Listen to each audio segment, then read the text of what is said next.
How Scott Fischer died a terrible death on Everest. Imagine standing on the edge of a roaring abyss where howling winds whip around you like an angry spirit, and the thin air bites into your skin with every breath. The death zone of Mount Everest is not just a name, it's a haunting reality. For Scott Fischer, one of mountaineering's most legendary figures, this was a world he knew all too well, a world that he had embraced despite its perils, or perhaps because of them. Born on December 24, 1955, Scott Fischer was destined for greatness, yet his love affair with the mountains began almost accidentally. At just 14, he watched a climbing documentary that lit a fire in his soul, an obsession that would never let him rest. He grew up with a restless spirit, one that could only be tamed by the call of the wild. By the time he turned 20, he had already begun his journey to conquer some of the planet's most imposing heights.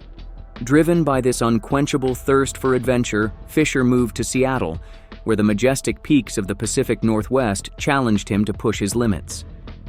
It was in this rugged, breathtaking landscape that Fischer laid the groundwork for his future legacy. In 1984, he co-founded Mountain Madness, a guiding company that would revolutionize the world of adventure tourism. What began with simple expeditions in the Cascade and Olympic ranges quickly evolved into globe-trotting adventures. His company's reputation soared, taking climbers to the farthest corners of the earth. Fischer's name became synonymous with courage, skill, and unparalleled mountaineering achievements. He earned respect not only as a climber, but also as a generous and patient teacher. In one of his early feats, Fischer and his team tackled the formidable Breach Icicle on Mount Kilimanjaro, becoming only the second group to conquer that icy nightmare. It was a climb that required every ounce of determination, as ice daggers loomed overhead, threatening to shatter with one wrong move. Stories of his daring and natural leadership spread like wildfire, and fellow climbers knew they could trust their lives in his capable hands.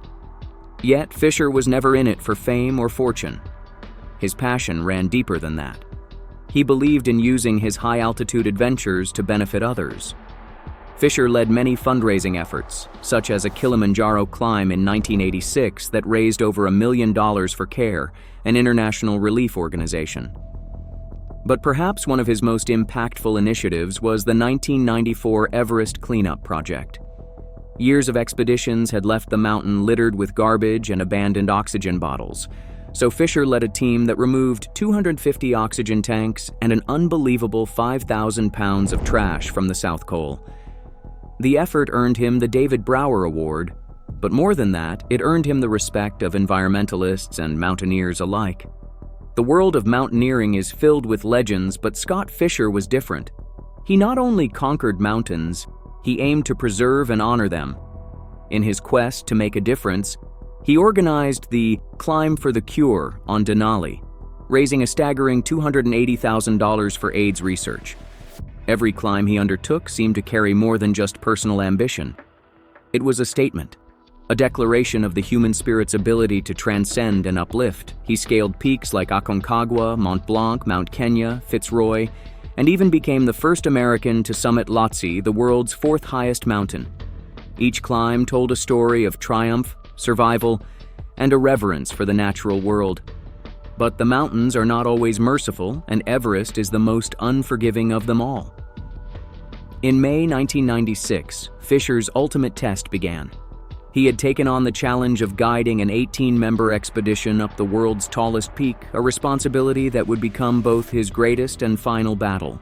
He was joined by experienced guides Neil Beitelman and Anatoly Bukrave, as well as the strong and determined Sherpa team led by Lopsang Jangbu Sherpa. As they made their way up the icy slopes from base camp on May 6th, the dangers ahead were more than theoretical. They were all too real. The final push for the summit began in the early hours of May 10th. Fischer, Bukrave, Beitelman, and their team navigated the dizzying heights of the South Col, fighting against the thin air and the bone-chilling cold. It was a battle not just against altitude, but against time, as the unpredictable mountain weather loomed like a silent predator. By the early afternoon, they stood atop the world, the summit of Everest beneath their feet, but victory was short-lived. Clouds had gathered ominously, a menacing storm preparing to unleash its wrath. At that altitude, decisions had to be made fast, and Fischer was already feeling the brutal effects of the climb. Exhaustion, combined with the thin, oxygen-starved air, had begun to take a toll. As they descended, the storm exploded around them. Blinding snow and howling winds turned their path into a deadly labyrinth. Communication broke down, and even shouting into the storm barely carried words to nearby ears. Fischer's body, a finely tuned instrument, had reached its breaking point. His symptoms of high-altitude sickness were unmistakable: slurred speech, confusion, and labored breathing. Despite his weakened state, he pushed forward, encouraging his team, making selfless decisions to help those more vulnerable. Every step was agony, a slow, painful march through nature's most merciless gauntlet. In the chaos, Fischer's strength began to ebb. He reached the infamous Southeast Ridge balcony, but his body was failing him. Lopsang Jangbu's Sherpa tried desperately to assist him, even dragging him across the snow, but Fischer urged him to descend for help. Alone and exposed to the elements, Fischer faced the monstrous storm. The icy wind ripped through his clothes, and he could feel hypothermia setting in. The cruelest symptom of all, paradoxical undressing, began to take over. Disoriented, he removed his jacket, a final, desperate act that sealed his fate. As the hours passed, the storm continued its relentless assault. By the time two Sherpas reached Fischer on May 11th, he was in a coma-like state, barely clinging to life. Efforts to move him were futile. The storm had already claimed him. His lifeless body lay frozen on the balcony, a silent testament to the brutal beauty of Everest, a mountain that takes as much as it gives. The rescue attempts that followed were both heroic and heart-wrenching. Anatoly Bukreev, risking his own life, made a valiant effort to save as many climbers as possible, but the mountain's grip was too strong.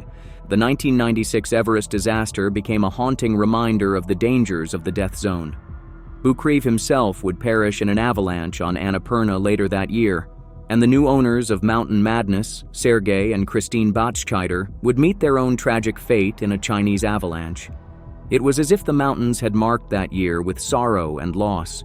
Even in death, Scott Fischer remains an icon. His spirit, his energy, and his dedication to helping others left an indelible mark on the climbing community. Those who climb Everest today still speak of him, his body a ghostly presence near the balcony, a place where dreams and nightmares collide. He loved the mountains more than anything else, yet he also understood their power. Fischer's story is one of ambition, adventure, and the ultimate price of chasing greatness. Do the rewards of such a perilous pursuit justify the risks, or is the call of the mountains too great for mere mortals to resist? What drives people to push beyond the limits of safety, seeking something so profound that it costs them everything?